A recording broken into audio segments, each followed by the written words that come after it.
મહુવા ભાવનગરમાં માફી વિવાદ મુદ્દે કોળી સમાજનો રોષ હજુ યથાવત જોવા મળ્યો છે। બગદાણા આશ્રમના સેવક નવનીતભાઈ બાલદિયાની ખબર અંતર પૂછવા ઋષિ ભારતી બાપુ તેમજ સુરતથી અંદાજિત 200 ગાડીઓના કાફલા સાથે કોળી આગેવાન ચિરાગ ઝાલા, પિન્ટુ કોળી સહિતના આગેવાનો હનુમંત હોસ્પિટલ પહોંચ્યા હતા।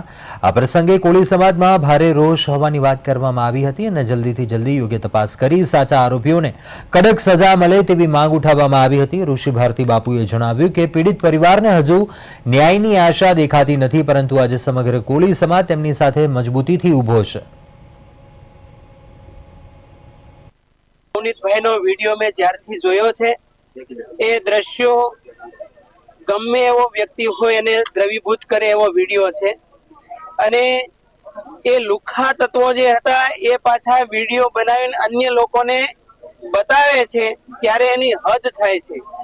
આ દેશમાં બે પ્રકારના ગુંડાઓ છે।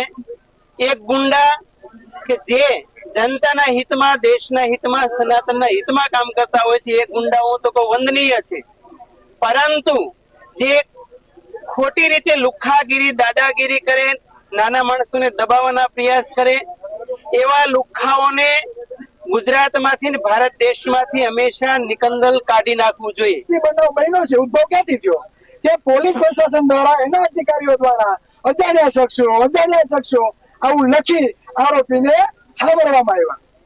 તો તે પીઆઈ બેનને માત્ર ઘરે બેસાડવામાં આવ્યા, પણ એના ઉપર ગુનો દાખલ કરવામાં આવ્યો નહીં। એક અધિકારી પછી બીજા અધિકારીની તપાસ આવી, પછી ત્રીજા અધિકારીની તપાસ આવી, પછી એસઆઈટીની રચના કરવામાં આવી। મને એનો મતલબ એ કે પોલીસ પ્રશાસનના અધિકારીઓએ તપાસમાં ક્યાંક ને ક્યાંક ફરજ બેદરકારી દાખવી છે।